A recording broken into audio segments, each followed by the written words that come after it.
स्वागत है। भूत प्रेत पिशाच और शैतानों की रोमांचक कहानियां आपको इस चैनल पर सुनने को मिलती हैं। अगर आपको ऐसी ही वीडियोस देखना पसंद है तो हमारे इस चैनल को सब्सक्राइब करना न भूलें। तो क्योंकि ये वक्त हो रहा है डरने का।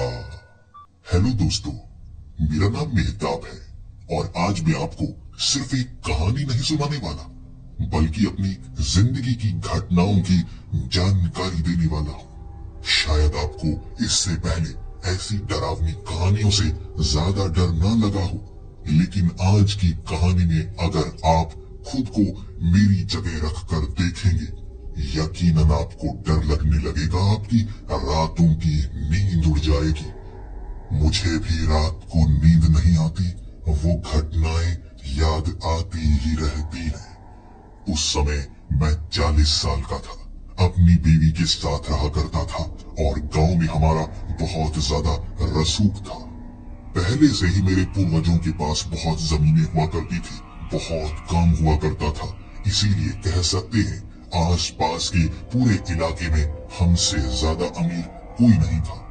उस बड़ी सी हवेली में मैं अपनी बीवी के साथ रहा करता था और हम किसी पर भरोसा नहीं करते थे। जब आप अमीर हो, लोग आपको बेवकूफ बनाकर लूटने की कोशिश करते हैं, इस्तेमाल करने की कोशिश करते हैं। इसीलिए मैं बाकियों से दूर रहा करता था।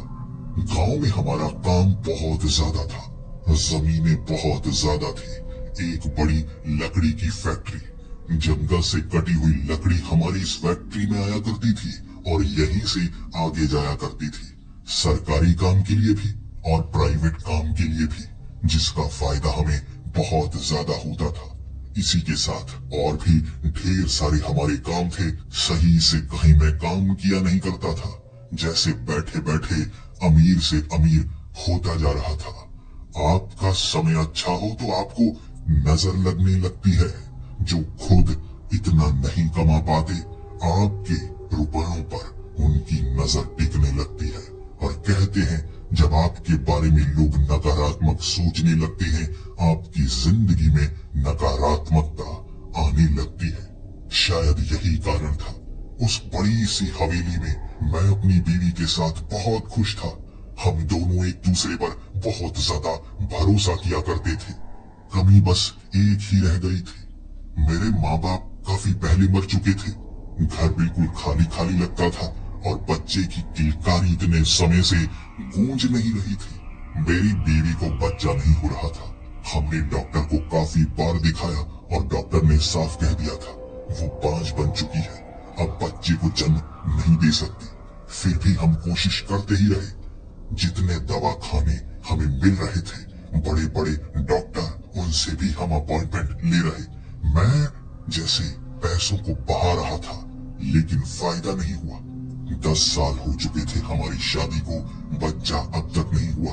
और मैं जितने भी लोग थे, अमीर हो या गरीब, गांव के रहने वाले या शहर के रहने वाले, उन्हें यही कहा करता था अभी बच्चे की जरूरत नहीं है हमें। मैं ये बताकर खुद को छोटा नहीं करना चाहता था कि हमारे घर में बच्चा नहीं होगा, वरना हर कोई कहने लगता मेरा बेटा ले ले, मेरी बेटी ले ले, गोद ले ले। और मैं किसी के बच्चे को गोद लेने से मना नहीं करना चाहता था, लेकिन इससे मेरा रसूख कम हो जाता। अगर मेरी बीवी किसी तरह बच्चे को जन्म दे सके तो वो ज्यादा अच्छा रहेगा। मैं कोशिशें करता गया, घर में बच्चे की किलकारी नहीं गूंज रही थी। इसी कारण मैं जैसे सदमे में जाने लगा था। अकेलापन मुझे ज्यादा अच्छा लगने लगा था। मैं फैक्ट्री में नहीं जाता, काम फिर भी नहीं रुकता था। मैं जाऊं या ना जाऊं, लेकिन अब घर में बीवी का चेहरा देखकर, उसकी मायूसी देखकर मुझे भी बुरा लगा करता था और मैं जंगल की तरफ निकल जाया करता था, अकेलेपन में ये सोचने के लिए करूं तो करूं क्या। क्या मेरे बाद हमारी कोई संतान नहीं होगी? क्या ये काम यहीं पर रुक जाएगा? हमने पूरी जिंदगी जो कोशिश की खुद को सबसे ऊंचा दिखाने की, शायद उसका जल्द ही अंत आने वाला है।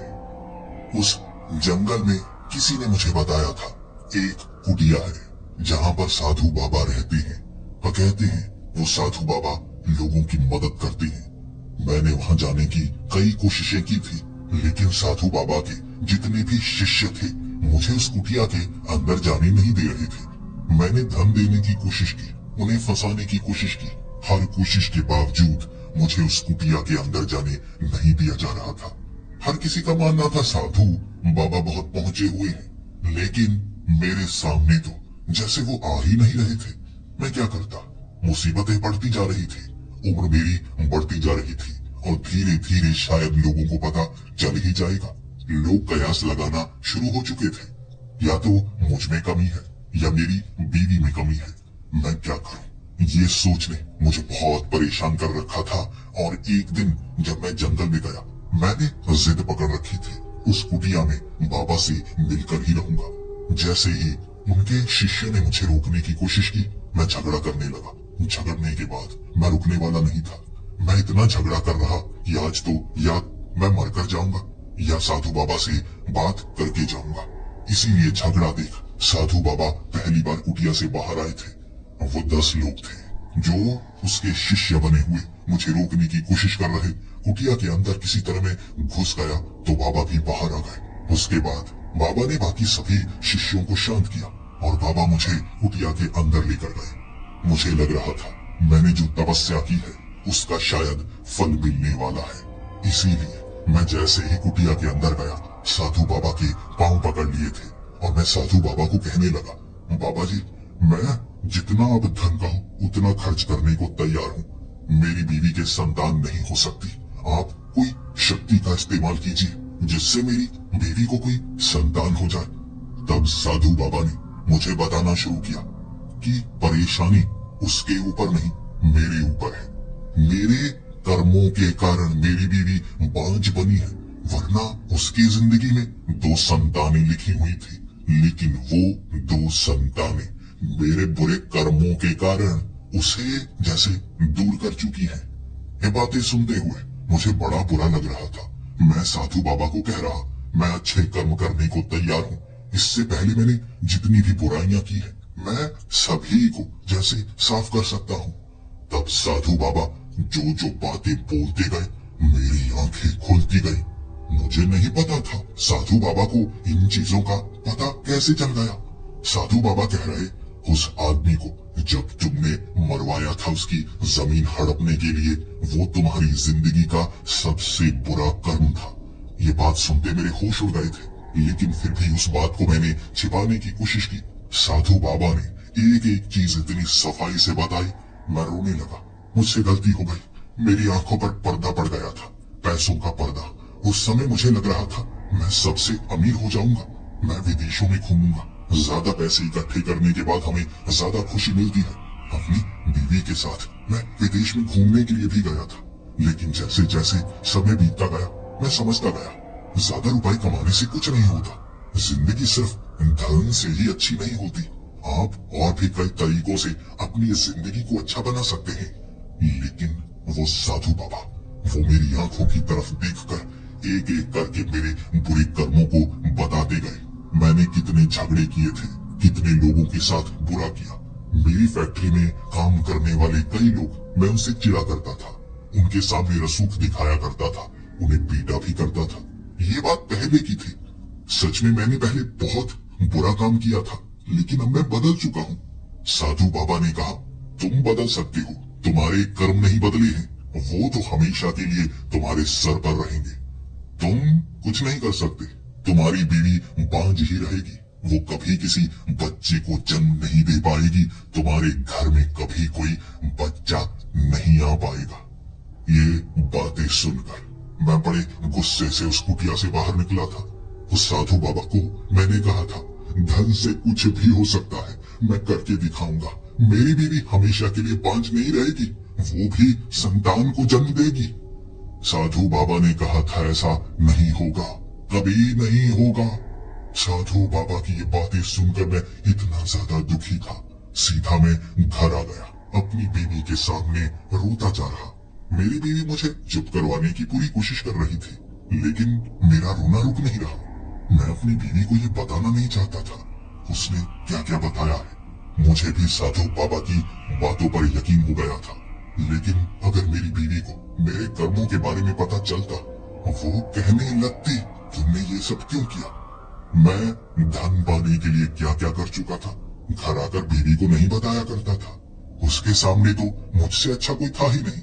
मैं दान दिया करता था, लोगों को खाना खिलाया करता था, मंदिर की सेवा किया करता था। लेकिन पीछे पीछे मैंने काफी बुरे काम भी किए थे। अब मैं क्या करता, जिद हो गई थी मुझे। मैं कुछ ना कुछ करूंगा, या मैं कुछ करके दिखाऊंगा, या मर जाऊंगा।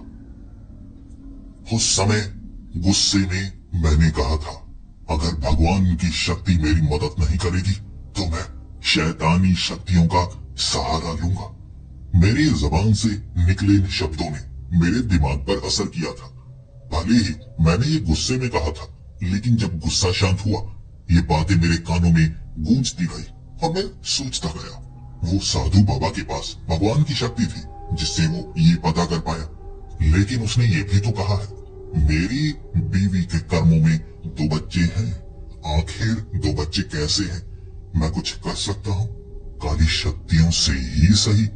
इसीलिए मैंने ठान लिया, धन का इस्तेमाल जिंदगी में किसी भी चीज को पाने के लिए किया जा सकता है। मैं भी करूंगा। मैंने ऐसे लोगों को ढूंढना शुरू किया जो काली शक्तियों का इस्तेमाल करते हो, लेकिन उनमें से कोई ताकतवर ही ऐसा कर सकता था। मैं ऐसे बाबा के पास जाने लगा जो काली शक्तियों का इस्तेमाल करते हो, लेकिन जादू टोना किया कराया ऐसी चीजों से मेरी बीवी को संतान उत्पत्ति नहीं होने वाली थी। मैं ऐसी जगह जाकर धन को बर्बाद करता जा रहा, लेकिन फल कोई नहीं मिल रहा। अंत में मैं एक ऐसी जगह पर पहुंचा था जहां लोगों को काली शक्तियां होने का असर नजर आता था। एक ऐसा आदमी जो जिंदगी में काली शक्तियों को अपने ऊपर हावी करके दुनिया को बर्बाद करना चाहता था, लेकिन अंत में उसने अपने परिवार को ही बर्बाद कर लिया। एक पुरानी हवेली में, एक गांव में वो रहा करता था। उससे मिलने के बाद मुझे लगा वो मेरी मदद करेगा, लेकिन वो किसी की मदद नहीं करना चाहता था। किसी ने उसकी मदद नहीं की थी। धन के मामले में मैं अच्छा था। मैंने उसकी मदद की, हवेली को साफ करवाया, उसके रहने लायक करवाया, खाने पीने का इंतजाम किया और उसने अंत में मेरी मदद की। वो काली शक्तियों को त्याग चुका था, लेकिन उसे पता था कुछ ऐसा भी है जो मेरी मदद कर सकता है। मैंने कहा, कौन? उसने कहा, एक जिन्न तुम्हारी मदद कर सकता है। तुम जो मांगोगे वो तुम्हें दे सकता है। अगर मुंह मांगी मुराद नहीं दे सकता तो तुम्हें तरीका जरूर बता सकता है। अगर तुम वहां जाओगे शायद तुम्हें मदद मिल जाए। मैंने उससे पूछा था, मुझे कहाँ जाना होगा? उसने कहा, तुम्हें वहां जाना होगा जहां आम इंसान नहीं जा सकता, जिन्न के पास। जिन्न अपने इलाके को सुरक्षित कर लेता है और कोई वहां फटक तक नहीं सकता, लेकिन वहां जाने के तरीके होते हैं। घर से तुम्हें नंगे पांव चलना होगा। 4 घंटे दक्षिण की ओर, तुम्हारे घर से दक्षिण की ओर वो जंगल है। 4 घंटे चलने के बाद तुम समय देखना, जैसे ही 4 घंटे हो गए रुक जाना। वो इलाका जिन्न का होगा। वहां तुम्हें एक जिन्न मिलेगा। सामने कोई पहाड़ी, कोई टीला, कोई गुफा या कोई पेड़ जो सबसे अजीब नजर आए, समझ लेना वहां पर जिन्न का वास है। जिन्न को मनाने की कोशिश करना, उसे अपनी परेशानियां बताने की कोशिश करना, लेकिन डरना नहीं। मारने की धमकी देगा वो, बर्बाद करने की धमकी देगा वो, लेकिन उसकी वो धमकी में ही शक्तियां छिपी हैं। वो काली शक्तियां, जिन्न की शक्तियां जो तुम्हारे साथ होंगी, उससे तुम बहुत कुछ कर सकते हो। उस आदमी ने मुझे ये बातें बता दी थी और मुझे काफी ज्यादा खुशी हुई। लेकिन जब मैं अपनी हवेली पर पहुंचा, उस जिन्न से उसी समय मिलना चाहता था। रात का वक्त था, जैसा कि उस आदमी ने बताया था। दक्षिण की तरफ 4 घंटे। मैंने हिसाब किताब करना शुरू कर दिया, कितनी दूरी होगी। सही से हिसाब लगाने के बाद मैं नंगे पांव नहीं था, बड़े आराम से उस तरफ जाने लगा। लेकिन 4 घंटे बाद जब मैं लगभग उस जगह पर था, मुझे कुछ भी अजीब नहीं मिल रहा। मैं बहुत ज्यादा हैरान और परेशान 2 घंटे वहां ढूंढता रहा, आवाजें लगाता रहा। अंत में मुझे बहुत ज्यादा निराशा हुई। मैं वापस हवेली पर आ गया और अगले दिन जब मैं उस आदमी से मिलने के लिए गया, मुझे उस पर गुस्सा भी था। मैं उसको कह रहा, तुमने झूठ क्यों बोला, झूठ क्यों बोला? तुम्हें पता नहीं है, तुम्हें पता नहीं है मेरी जिंदगी के लिए वो क्या मायने रखते हैं। उसने कहा, तुमने गलती की होगी। मैंने उसे सच बताया तो उसने कहा, तरीका एक ही है, नंगे पांव जब जमीन को पांव छुएंगे तभी तुम उस तरफ जा सकते हो। धीरे धीरे रास्ते खुलने शुरू हो जाएंगे। एक बार सही तरीका अपनाओ, चालाकी नहीं। चालाकी के बाद वो जगह कोई पहुंच ही नहीं सकता। तुम्हें जैसा कहा गया है वैसा करना होगा। सही समय पर अपने आप उस जगह पहुंच जाओगे। डरो मत, तरीका एक ही है। वो रात मैंने वो तरीका अपनाया था। नंगे पांव दक्षिण की ओर चलता गया मैं। झाड़ियों के बीच कांटों के ऊपर से कुछ मुश्किलें भी हो रही थी, लेकिन मैंने वो तरीका अपना ही रखा। मैंने आधा रास्ता ही पार किया था। पहले तो जूते पहनकर मैं काफी आगे निकल गया था। इस बार 4 घंटों तक वहां तक पहुंच ही नहीं पाया। बहुत ज्यादा पीछे रह गया था मैं। वहां तो कुछ भी नहीं था। लेकिन लगभग 4 घंटे बाद मुझे महसूस होना शुरू हो गया, ये तो कुछ अलग सी जगह लगती है। कहीं से मैं मुड़ा भी नहीं, गया भी बिल्कुल सीधा ही था मैं। लेकिन ये टेढ़े मेढ़े से पेड़, ऐसा लग रहा था सामने जैसे पेड़ों ने रास्ता बनाया हो। एक पेड़ जमीन से निकलकर आसमान की तरफ जाता है। कई बार हवाएं तेज चलती हैं तो वो पेड़ थोड़ा मुड़ जाता है। ये पेड़ ऐसे थे जैसे गुफा बनाई गई हो। पेड़ों के द्वारा जमीन से निकला पेड़ दूसरी तरफ भी जमीन में ही जाता था। ऐसे कई पेड़, और उनके बीच से जैसे जैसे मैं निकलता जा रहा, मुझे ऐसा महसूस हो रहा मिट्टी बहुत नम हो गई है। कोई कांटा नहीं चुभ रहा, कोई पत्थर नहीं चुभ रहा। बिल्कुल साफ साफ रास्ता सा बनाया गया और वो पत्तों के ऊपर बूंदे जैसे चमक रही थी। चांद की रोशनी ज्यादा तेज नहीं थी, लेकिन बूंदों पर चांद की रोशनी पड़ने के बाद बूंदे बिल्कुल बल्ब की तरह जलने लगती और आसपास रोशनी मुझे दिखने लगी थी। वो रास्तों के बीच से निकलकर काली झाड़ियां जब आई, वो काली झाड़ियां आसमान की तरफ जा रही। हल्के हल्के पत्ते इतने ऊंचे कैसे टिक सकते हैं? कोई भी छोटी टहनी ज्यादा लंबी हो तो वो मुड़ने लगती है, कमजोर जो होती है।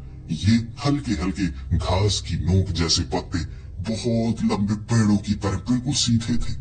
हाथ से जरा सा मोड़ो तो उन झाड़ियों के बीच, घास के बीच रास्ता बनता जाता, लेकिन बिल्कुल काले रंग की घास। ऐसा लग रहा उसके पार कुछ है ही नहीं। कहीं मैं खो गया, निकल ही ना पाया तो क्या होगा? मैं घास को चीरता चीरता अचानक जैसे बिल्कुल सपाट मैदान पर पहुंच गया। घास की जैसे कटाई की गई थी, लेकिन इस इलाके में ऐसा कुछ है किसी ने कभी नहीं देखा होगा। उस साफ मैदान में सामने मुझे एक गुफा नजर आई, और ये गुफा बड़ी अजीब सी थी। एक बड़ा सा पत्थर जिसमें छेद, यानी इसे आप लंबी गुफा नहीं कह सकते, छोटी सी दिखने वाली गुफा। लेकिन जब मैंने उस गुफा के अंदर पैर रखा, वो काफी लंबी। मैं सोच रहा पत्थर तो इतना बड़ा है भी नहीं, लेकिन ये रास्ता ज्यादा आगे तक कहाँ जा रहा है? गुफा के अंदर बिल्कुल अंधेरा था, लेकिन मैं बिल्कुल सीधा चल रहा। मैं हाथों से दीवारों को महसूस कर रहा। सीधा चलते चलते दूसरी तरफ जब गुफा से मैं निकला था, पत्थरों के बीच बने हुए वो अजीब से चेहरे, वो कलाकृतियां, वो मूर्तियां टूटी हुई जमीन पर पड़ी। उन पर पैर रखते रखते मैं आगे गया। आगे पत्थर का एक सिंहासन था। ऐसा लग रहा ये किसी राजा का सिंहासन हो। उस सिंहासन के पास पहुंचकर मैं सोच रहा, अब क्या मुझे दक्षिण दिशा में बिल्कुल सीधे चलते ही जाना है? जैसे ही मैं सिंहासन को पार करने वाला था, आगे भी कई पत्थर थे, लेकिन कुछ पेड़ भी नजर आ रहे। तभी मुझे एक आवाज सुनाई दी, कहाँ जा रहे हो, कहाँ जा रहे हो? रुको रुको। ये आवाज सुनते ही मुझे ऐसा लगा कोई यहाँ मौजूद है। कहाँ कहाँ? मैंने ये कहा ताकि मैं उससे बात कर पाऊं। मैं एक जिन को ढूंढ रहा था ना, तो हो सकता है ये वही जिन हो। मैंने देखने की कोशिश की आखिर ये आवाज कहां से आ रही है। तभी उसने कहा, जमीन की तरफ देखो, सिंहासन के पीछे जमीन की तरफ देखो। जमीन में छोटा सा छेद था और उस छेद में मुझे नजर आया एक भयानक सा चेहरा। ऐसा लग रहा था कोई भयानक सा प्रेत हो, लेकिन वो जिन्न था। मुस्कुरा रहा। तुम यहाँ आए हो? तुम यहाँ आए हो यानी कि मुझे ढूंढते हुए ही आए होगे। किसी का यहाँ पहुंचना असंभव होता है। मैंने उसको कहा, हाँ हाँ, मैं तुम्ही को ढूंढते हुए आया हूँ। तुम जिन्न हो ना? उसने कहा, हाँ मैं जिन्न हूँ। मैंने उसको कहा, तुम बाहर आ सकते हो, तुम मुझे बस नुकसान मत पहुंचाना। उसने कहा, मैं बाहर नहीं आ सकता, ना मैं तुम्हें नुकसान पहुंचा सकता हूँ। मैं उसकी तरफ देखा। छोटा सा छेद है, इसे बड़ा करो, बाहर आ जाओ। उसने कहा, तुम कर सकते हो तो कर लो। उस छोटे छेद के नीचे जैसे बड़ी गुफा लग रही, जहाँ जैसे वो बंद हो। वो छोटा छेद मैंने खोलने की कोशिश की, पत्थर हटाए, लेकिन वो छेद उतना का उतना अपने आप हो जाता, जैसे आसपास की मिट्टी उस छेद को दोबारा छोटा कर देती। जोर जोर से मैंने वो पत्थर हिलाए, मिट्टी खोदने की कोशिश की, छेद फिर से उतने आकार का। कोशिशें करने के बाद उसने मुझसे साफ साफ कहा, मैं यहीं पर रहूंगा, मैं यहाँ से बाहर नहीं निकल सकता। तब मैं समझ गया, लेकिन मुझे डर इस चीज का था, अगर वो इस छेद से ही बाहर नहीं निकल सकता तो मेरी मदद क्या करेगा। मुझे याद था, उस आदमी ने बताया था, उस जिन्न को अपनी परेशानी पहले मत बताना, पहले उससे दोस्ती बनाना। बस मैंने भी यही तरकीब अपनाई। वहां पर उस जिन्न ने पूछा था, कौन सी मुसीबत है तुम्हारी? और मैंने उसको कहा, मुसीबत? कोई मुसीबत नहीं है, लेकिन मैं दुनिया से काफी ज्यादा परेशान हूँ। जिंदगी में छोटी मोटी बहुत सारी परेशानियां हैं और मुझे लग रहा है शायद मैं इस दुनिया के लिए नहीं बना। वो जिन्न खुश हो गया और कहने लगा, जब दुनिया बुरी लगनी शुरू हो जाती है तो दुनिया आपको साफ साफ दिखने लगती है। कौन अच्छा है, कौन बुरा है, तुमने लोगों को देखना शुरू कर दिया है। अब सब कुछ सही होना शुरू हो जाएगा। मैं उससे कुछ समय तक बातें करता ही रहा था। बहुत समय बातें करने के बाद वो अपने बारे में बताना शुरू हो गया। हमें दोस्ती सी हो गई थी। उसके बाद मैं जब वहां से निकलने लगा, वो कहने लगा, दोबारा जरूर आना, तुम्हारी परेशानियां मैं सुलझाने की कोशिश करूंगा, मेरे दोस्त बने हो ना। और मैंने भी उसको कहा, तुम्हें कुछ तो नहीं चाहिए, मैं दोबारा आऊंगा, खाली हाथ आना मुझे पसंद नहीं होगा। पहली बार तुमसे मिला हूं ना, इसीलिए कुछ लेकर नहीं आया, दोबारा बताओ तुम क्या चाहोगे। उसने कहा, मैं जिन्न हूँ, जो चीज मैं पाना चाहता हूँ खुद पा सकता हूँ, तुम्हारी कोई जरूरत नहीं मुझे। उसकी बातों से मुझे ये तो पता चल रहा था, भले ही वो उस छेद में हो, लेकिन वो किसी भी चीज को पा सकता है। मैं बस वहां से निकला, लेकिन अगले दिन मुझे काम था, उससे जाना तो था ही, बहाना ढूंढ कर गया था मैं जब उसके पास पहुंचा, बहुत ज्यादा रोने लगा। अपनी परेशानियां जो बनावटी थी उसे बताने लगा, लेकिन अपनी असली परेशानी मैंने नहीं बताई। काम करने वाले मुझे धोखा देने की कोशिश करते हैं, दोस्त कोई रहा नहीं, मुझे सब बुरा कहते हैं। क्या करूं मैं, बुरा हो गया मैं, तो मैं क्या करूं? सुधरने की मैं कोशिश कर तो रहा हूं। उसने कहा, बुरा होना बुरा नहीं होता, लोगों को लगता है कि तुम बुरे हो क्योंकि उन्हें बस अच्छी चीज अपने लिए चाहिए। अगर तुम्हारे लिए कुछ अच्छा करना हो, कोई नहीं करेगा, इसीलिए खुद की अच्छाई के लिए थोड़ी बहुत बुराई करना कोई गलत बात नहीं होती। उसकी बातें बड़ी अच्छी लग रही थी, लेकिन उससे जो काम था, मैं उस पॉइंट पर आना चाहता था। उसने मुझे कई परेशानियां अपनी भी बताई। वो कितनी लंबी उम्र जी रहा, बहुत चीजें राज रख रहा, वो यहाँ कैद क्यों था, ये सवाल मैं उससे पूछ नहीं सकता था। कई और शक्तियों की बातें उससे पूछ नहीं सकता था, लेकिन उससे और चीजों के बारे में मैं पता कर सकता था। मैंने भी अंत में उसे अपनी परेशानी बताई कि मैं सबसे ज्यादा परेशान तो एक ही चीज से हूँ, मेरी बीवी बांझ बन गई है, उसकी संतान नहीं हो सकती, जैसे मेरे बुरे कर्मों का फल मुझे मिल रहा है। उस जिन्न ने कहा, बुरे कर्मों का फल नहीं मिलता, हमें फल वो मिलता है जो हमारी जिंदगी में आसपास की वो स्थितियों से बनी हुई घटनाएं होती हैं। तुम्हारी बीवी बांझ है, लेकिन ये दुनिया द्वारा बनाई हुई रीत है। तुम्हारी बीवी को बच्चा हो सकता है, लेकिन तरीका अलग हो सकता है। मैं समझ नहीं पा रहा था। उसने मुझको कहा, मेरी शक्तियों से मैं तुम्हारे अंदर वो ऊर्जा पैदा कर सकता हूँ जिससे तुम्हारी बीवी भले ही बांझ बन जाए, लेकिन बच्चा तुम्हारा हो ही जाएगा। चाहे तुम्हारी बीवी बच्चा पैदा करने के लायक ही ना हो, चाहे तुम्हारी बीवी लाश बन जाए, मर चुकी हो, तुम उससे भी बच्चा पैदा कर सकते हो। ये शक्ति बड़ी भयानक है, लेकिन तरीका तुम्हें कुछ गलत सा लगेगा। मैंने कहा, गलत मतलब? उसने कहा, तुम्हें कई जानवरों की जान लेनी होगी, उसके खून को निकालना होगा। वो खून की शक्तियों से मैं तुम्हारे अंदर मर्दों वाली वो शक्ति भर दूंगा कि तुम अपनी बीवी के बच्चा कर पाओगे, जरा भी परेशानी नहीं होगी। उसकी बातों ने मेरी आंखों में चमक ला दी थी। मैं मना कैसे करता? मैंने उसको कहा, मेरी सबसे बड़ी परेशानी खत्म हो गई ना। सबसे बड़ी परेशानी अगर खत्म हो गई, तुम भी मांगना, तुम्हें क्या चाहिए, मैं तुम्हारी भी मदद करना चाहूंगा। उसने कहा, नहीं, मुझे मदद नहीं चाहिए। जो मदद चाहिए वो तुम कर नहीं सकते। मैं उससे पूछता रहा, उसे क्या मदद चाहिए। उसने बताई नहीं, लेकिन मैं अपनी मदद तो करवाना चाहता था। उसने जैसा जैसा कहा मैं वैसा वैसा करने वाला था। उसने एक तरीका जरूर बताया था, जो भी जानवर को यहाँ लेकर आना है, खींच कर धकेल कर जबरदस्ती नहीं लेकर आना है। पहले उससे प्यार करना, जैसे तुमने कोई पालतू जानवर बनाया हो। उसके बाद कुछ दिन अपने पास रखना, फिर वो तुम्हारे पीछे पीछे घूमने लगे, बिल्कुल नौकर की तरह उसे यहाँ लेकर आना। खुद ब खुद तुम्हारे लिए मरेगा। वो शक्ति का इस्तेमाल करना है। सबसे पहले मैं बकरा घर पर लेकर आया था। कुछ दिनों तक उस बकरे को मैं पालता रहा, खिलाता रहा, अच्छा अच्छा खाना। मेरी बीवी को लग रहा था मैं पागल हो चुका हूँ, लेकिन 5 दिनों तक खाना खिलाने के बाद वो बकरा पालतू हो गया था। मैं उस बकरे को जब वहां लेकर गया, सच में उस बकरे से लगाव सा होने लगा था मुझे।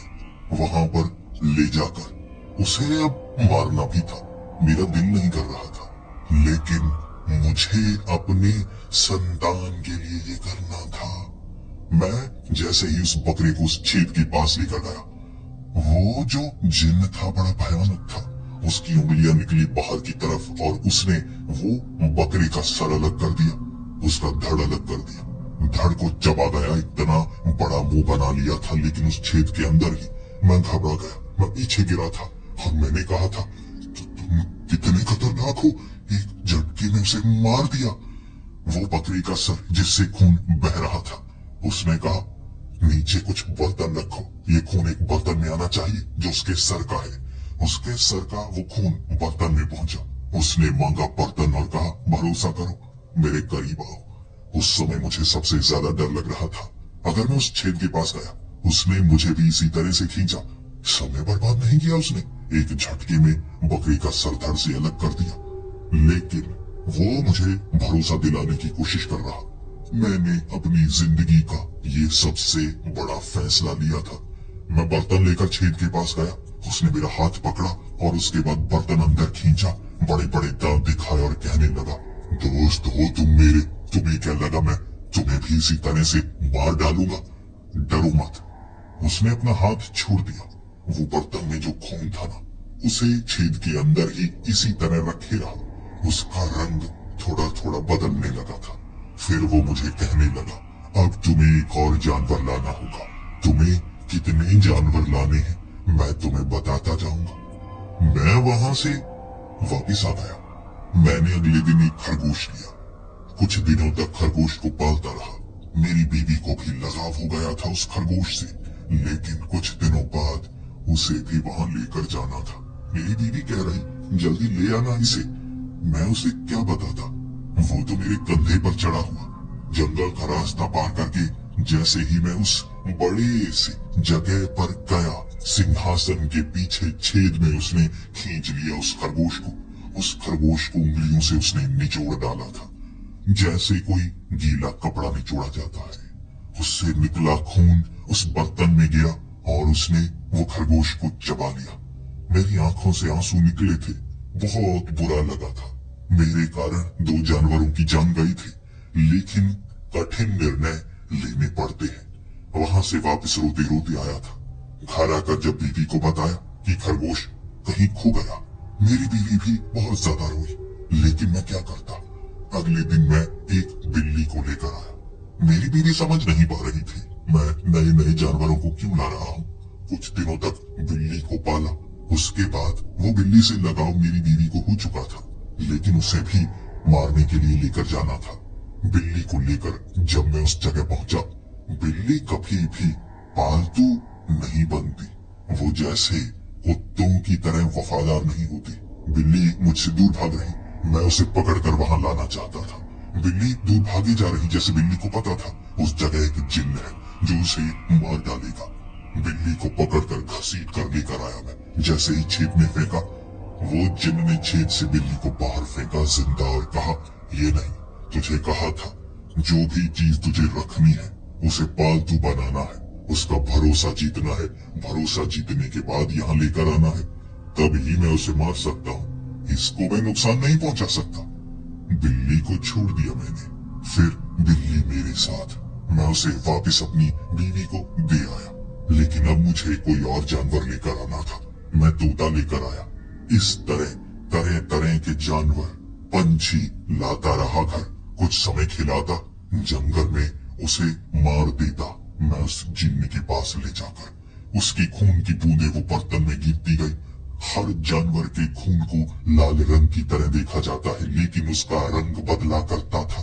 बर्तन उसके छेद के अंदर ही पड़ा हुआ। कई महीने इसी तरह जानवरों को ले जाकर मैं जंगल पे मरवाता रहा, और वो जिन्न भी मुझे कहता रहा समय आएगा, समय आएगा।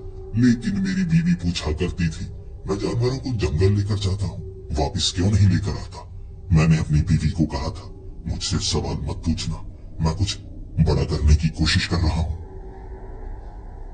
एक आखिरी बार मैं एक अजीब से जानवर को लेकर गया था। एक छोटा सा प्रेइंग मेंटिस, इसे आप कीड़ा कह सकते हैं। मैं जब उसे पालतू बनाकर लेकर गया ना, कीड़े को पालतू बनाना आसान होता है। छोटी छोटी चीजें उसे खाने को देता, वो मेरे साथ चिपका ही रहता। जब मैं उसे वहां लेकर गया, मुझे नहीं पता था इससे काम बनेगा या नहीं, लेकिन जिन्न ने कहा जिंदगी जिंदगी होती है, चाहे इंसान की हो या कीड़े की या जानवर की। मुझे तो जिंदगी चाहिए थी। मैंने कहा इससे खून निकलेगा या नहीं, मैं नहीं जानता था। तुमने कहा था अलग चीज लेकर आनी है, मुझे समझ नहीं आ रहा था और कैसा जानवर लेकर आऊं। तब उस प्रेइंग मेंटिस को उसने निचोड़कर उससे भी खून निकाला था। वो जब उस बड़े से बर्तन में गिरा, खून ऊपर तक भर चुका था, लेकिन अचानक सूखकर छोटा सा पानी का हिस्सा बन गया। जैसे बर्तन में खून नहीं, अब पानी था। तभी उस जिन्न ने हंसते हंसते कहा, काम बन गया, काम बन गया। देखो तुम्हारे पीने लायक वो चीज बन चुकी है, मेरी शक्ति भी इसमें है। उसने अपना खून उसमें गिराया, वो पानी का रंग दोबारा लाल हुआ। फिर बर्तन मुझे देकर कहने लगा, पियो इसे, इससे आएगी मर्दाना शक्ति, ऐसी मर्दाना शक्ति जो इंसान पाना चाहता है, पा नहीं सकता। मैंने वो खून को पिया था, मेरे शरीर में सिहरन सी दौड़ गई। कभी तो लग रहा जैसे जहर पी लिया हो मैंने। 5 मिनट में मेरी हालत पतली हो गई थी। वहीं पर मैं लेट गया, आंखें हिल पा रही थी, शरीर हिल नहीं पा रहा। मुझे लगा धोखा तो नहीं दे दिया, मैं जबान हिला नहीं पा रहा। बड़ी मुश्किल से मैंने बोला, तुमने मुझे मार तो नहीं दिया, धोखा तो नहीं दिया। बस जिन्न ने हंसते हंसते कहा था, डरो मत मेरे दोस्त, डरो मत। तुम्हारा इंसानी शरीर इतनी शक्ति को संभाल नहीं पा रहा, समय लगेगा। ये शक्ति शरीर में समाएगी, समय लगेगा। धोखा नहीं दिया है तुम्हें, धोखा नहीं दिया है, मरोगे नहीं तुम। 1 घंटा बिल्कुल जैसे मैं लाश की तरह पड़ा रहा, देख पा रहा था, हिल नहीं पा रहा था। ऐसा लग रहा शरीर खत्म हो जाएगा, लेकिन 1 घंटे बाद सुधार होने लगा, शरीर हिलने लगा, मैं बोल पाने लगा, और कुछ समय में पूरी तरह से मैं ठीक। फिर उसने हंसते हंसते कहा, तुम्हारी सबसे बड़ी परेशानी खत्म हुई, बीवी तुम्हारी बांझ है, लेकिन अब अपनी बीवी से संबंध बनाओगे तो तुम्हें संतान प्राप्ति होगी। जाओ, खुश रहो, अपने बच्चों के साथ जिंदगी जीना, और कभी मेरी याद आई तो यहाँ जरूर चले आना। मुझे नहीं पता था इससे काम बनेगा या नहीं। मुझे डर था कहीं मैं बड़ी परेशानी में तो नहीं फंस जाऊंगा, लेकिन उसने मुझे अलविदा कहा था और कहा दोबारा जरूरत नहीं पड़ेगी, मुझसे मिलने के लिए आना, इस परेशानी के लिए आने की जरूरत नहीं है तुम्हें। मैं घर गया था। उस रात अपनी बीवी को अपने दिल के अरमान बताना तो चाहता था, लेकिन कैसे बताता कि मैंने जिन्न की मदद ली है। लेकिन मेरी बीवी को कुछ महीनों बाद पता लग गया। वो गर्भवती हो गई थी और बहुत हैरान, डॉक्टर हैरान, हर किसी को हैरान करके रख दिया था। मेरी बीवी बांझ थी, बच्चे को जन्म नहीं दे सकती थी। किस तकनीक से ये हुआ किसी को पता नहीं लग पा रहा, लेकिन वो मुझसे ही गर्भवती हुई थी। 9 महीनों बाद मेरी बीवी ने जुड़वा बच्चों को जन्म दिया था और बच्चों की किलकारियां हमारी हवेली में जब गूंजी थी, मैं बहुत ज्यादा खुश हुआ था। मुझे इससे ज्यादा खुशी कभी नहीं मिली थी। हमारे पूर्वजों की ये संपत्ति आगे भी इसी तरह चलती रहेगी, हमारे वंश का अंत नहीं होगा। ये बात मेरे अंदर जैसे नई जिंदगी भर चुकी थी। उसके बाद मैंने भी खुशी खुशी बहुत ऐसे काम किए जो अच्छाई दर्शाते थे। इससे पहले मैं शायद बुरा हो गया था। जिंदगी में मैंने बुराई की, मैंने जानवरों को मारा, लेकिन मुझे लग रहा था बच्चों ने मेरी जिंदगी बदल दी। अब किसी के साथ मैं बुरा नहीं करूंगा। मैंने भलाई के काम शुरू कर दिए। मैं मुफ्त में खाना खिलाया करता। मैं उसका शुक्रिया करने के लिए जब उस जगह पर पहुंचा था, वहां वो मुस्कुराए जा रहा। मैंने उसका धन्यवाद किया और आखिरी बार कहा था, तुम्हें कुछ चाहिए तो बताओ, मेरी जिंदगी का दुख तुमने दूर कर दिया। मुझे जुड़वा बच्चे हुए हैं, बड़े ही स्वस्थ, खिलखिलाकर उस हवेली में हंसते हैं। मुझे बहुत अच्छा लगता है। तुम बताओ, क्या मैं तुम्हें यहाँ से बाहर निकाल सकता हूँ? उसने कहा, नहीं, तुम मुझे यहाँ से बाहर नहीं निकाल सकते। तुम्हारे पास वो ताकत नहीं है। जब मैं वो काम नहीं कर सकता, तुम वो काम कैसे कर सकते हो? मैं थोड़ा मायूस हुआ, लेकिन अब मैं क्या कर सकता था। इसीलिए मैंने ढेर सारा सामान जो मैं खुशी खुशी वहां लेकर गया था रखा, उसको अलविदा कहा और मैं उसको कहने लगा, अब शायद मैं दोबारा यहाँ ना आऊंगा, क्योंकि मैंने यहाँ काफी बुरे काम किए हैं।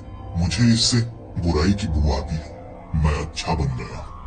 तब उस जिन ने कहा था, अच्छाई भी बुरी होती है, अच्छाई भी बुरी होती है। तुम बदलना मत, खुद को बदलना मत। मैं अब उसकी बातें सुनने वाला नहीं था। उस जगह से मैं चला आया, ये सोचकर दोबारा वहां कभी नहीं आऊंगा। लेकिन समय धीरे धीरे आगे बढ़कर शायद आपको उस जगह दोबारा ले जाता है। मेरे बच्चे बड़े होने लगे थे। बचपन से ही काफी ज्यादा शरारती, काफी चुस्त फुर्त थे और मुझे इसकी बहुत ज्यादा खुशी हुआ करती थी। जब उन्होंने कुछ होश संभालना शुरू किया, वो 5 साल के हुए। वो थोड़े से झगड़ालू थे, जिद्दी थे, क्योंकि मैं भी अमीर था। उनकी जिद पूरी किया करता था, लेकिन मुझे पता नहीं था जिद में वो उन चीजों को मांगने लगे हैं जो बच्चों को मांगनी नहीं चाहिए। उन बच्चों को सिर्फ खिलौनों में खेलने का मजा नहीं आता, वो जिंदा जानवरों के साथ खेलना पसंद करते। पहले मुझे लगा करता था कुत्ते के पिल्लों के साथ वो खेलते हैं, उन्हें खुशी मिलती है। जब एक दिन दोनों ने मिलकर कुत्ते के पिल्ले को 2 हिस्सों में फाड़ दिया, मैं देखता रह गया था। उन्हें उनमें खुशी मिली थी। मेरी बीवी भी काफी ज्यादा डर गई थी। हमने बच्चों को सही शिक्षा दी, ऐसा नहीं करना चाहिए जैसे बाकी बच्चों को सिखाया जाता है। हम अपने बच्चों को भी सिखा रहे थे, लेकिन उनकी आदतें अजीब सी थी। उन्हें अलग अलग चीजों में मजा आया करता। वो घर के अंदर ही खड्डा खोदते और वो बिस्तर पर नहीं सोते, खड्डे के अंदर सोना पसंद करते। एक बड़ा सा छेद बनाकर दोनों उसमें। घर में जब मेहमान आते ना, वो घर की चीजों को देखकर डरा करते। घर में हड्डियां पड़ी होती, वो हड्डियों को गले में पहना करते। उनकी पसंद ऐसी थी जिससे सबको डर लगा करता। बाकी जो बच्चे थे वो किसी चीज से नहीं डरते थे। भूत प्रेत या डरावनी चीज, जानवर, आदमखोर या शमशान घाट कब्रिस्तान, उन्हें किसी चीज से डर नहीं लगता था। उनके पास तेजधार चीज लेकर जाओ तो वो उससे भी नहीं डरते थे। एक दूसरे के कई बार वो कंधे पर चाकू मार देते, खून बहता, दोनों हंसने लगते, ऐसे हंसते जैसे किसी को दर्द ना हो रहा हो। समय बीतता जा रहा। जब वो 9 साल की थी, स्कूल में उन्होंने 2 बच्चों को इतना ज्यादा पीटा था, दोनों बच्चे मरने की कगार पर पहुंच गए। वो मेरे पैसों का रुतबा था कि मैंने बड़े बड़े लोगों को खरीद लिया, इसीलिए वो 2 बच्चे जब बाद में मारे भी गए, फिर भी मेरे बच्चों पर केस नहीं पड़ा था। लेकिन मुझे लग रहा मेरे बच्चे कैसे हो रहे हैं। उनकी आदतें और ज्यादा अजीब थी। वो जमीन के नीचे ज्यादातर रहना पसंद करते, जब पढ़ते नहीं, स्कूल में झगड़ा करते, और उन्हें हर चीज पहले पता होती। ऐसा नहीं कि पढ़ने में वो अच्छे नहीं थे, गुस्सा दिलाने पर वो हर चीज बताते जो टीचर ने भी ना पढ़ी हो। टीचर सब हैरान, कहते ये बड़े तेज दिमाग है, बस इनकी शिक्षा गलत हो रही है घर में। उनका मानना था बच्चों को हम ये सिखा रहे हैं। वो स्कूल चाकू लेकर जाते, अंडे लेकर जाते, जानवरों के सर लेकर जाते, अजीबो गरीब चीजें वो अपने पास रखा करते। और अब मुझे लगने लगा था जब स्कूल में उन्होंने वो चीज की जो कोई नहीं कर पा रहा था। उनका झगड़ा हो गया था 10 बच्चों से। दोनों ने 10 बच्चों को पीटा था, लेकिन तभी प्रिंसिपल वहां पर आ गए। उन्हें प्रिंसिपल ऑफिस में लेकर जाया गया। प्रिंसिपल ने दोनों की पिटाई की। प्रिंसिपल को पता था मेरा रुतबा, फिर भी वो बच्चों को सबक सिखाना चाहता था। बच्चों को उसने पीटा, जलील किया, तो बच्चों का गुस्सा बहुत तेज था। बच्चों ने मुझसे वादा किया था किसी टीचर को कभी हाथ मत लगाना। उन्होंने हाथ नहीं लगाया। प्रिंसिपल ऑफिस अपने आप जैसे ढह गया था। छत गिर गई उस प्रिंसिपल पर, वो मारा गया।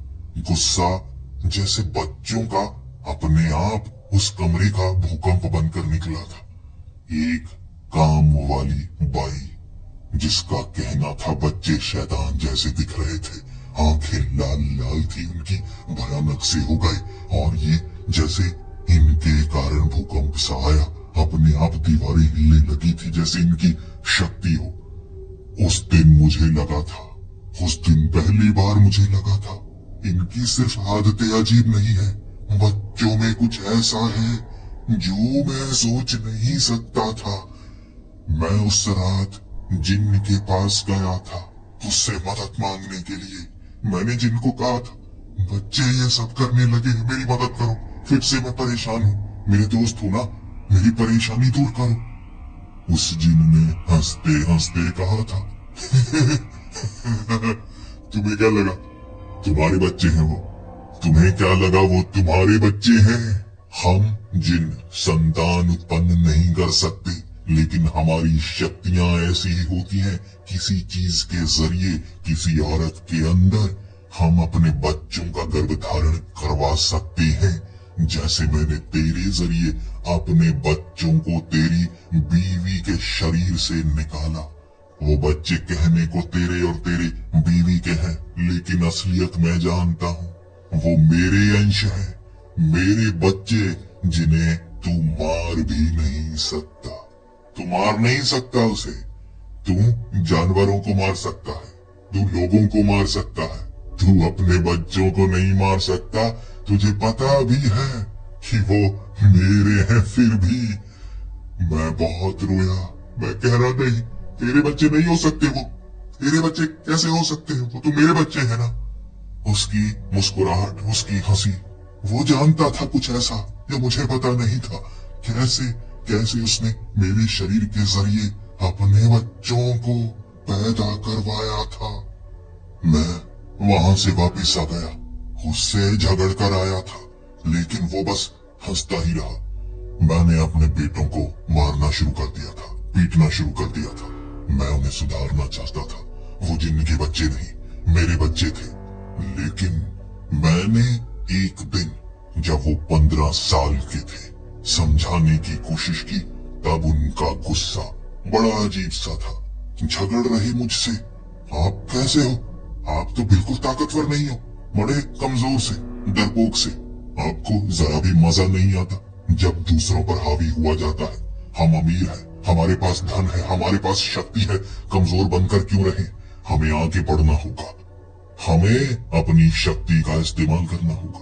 वो जानवरों को मारते, इंसानों को मारते और अपने दुश्मनों को मारकर कहां गायब कर देते, कभी उनकी लाश ढूंढी नहीं जाती। ये जवाब वो मुझे भी नहीं दे रहे। मैं बैसे ने पीटा करता, लेकिन उनकी जिद थी।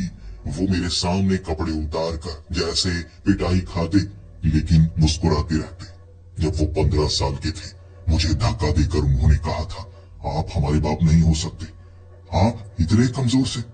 आपको तो ये तक नहीं पता हम कितने ताकतवर हैं।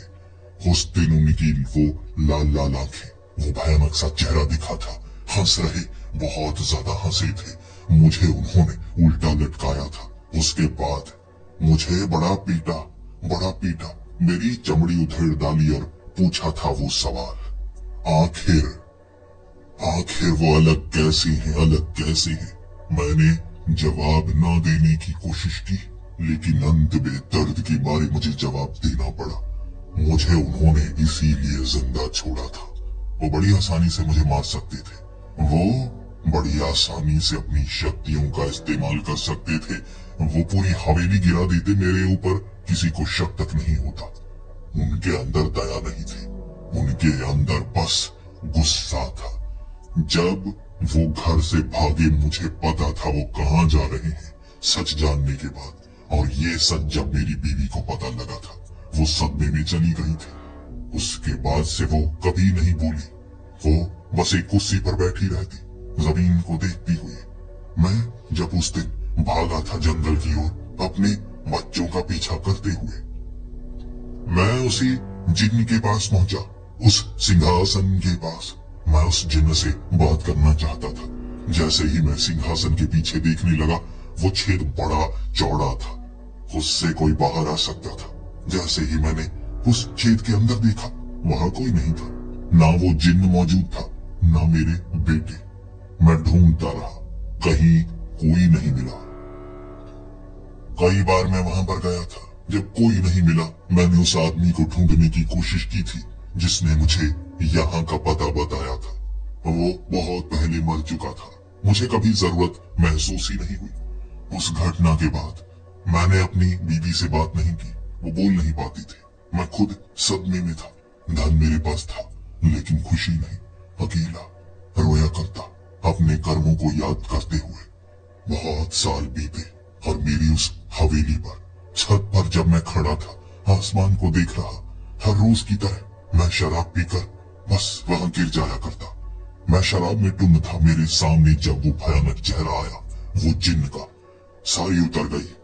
और तब वहां खड़ा होकर वो मुझ पर हंस रहा, हंसता रहा, मुझ पर हंसता रहा। मैं रोता रहा और फिर मैंने उसको कहा, मुझे ये सजा क्यों दी? दोस्त था तू मेरा, मुझे सजा क्यों दी? क्यों मेरा दोस्त बना? मुझे अपनी वो आशा दिखाई और अंत में मुझे धोखा दिया। उसने कहा, धोखा कब दिया मैंने?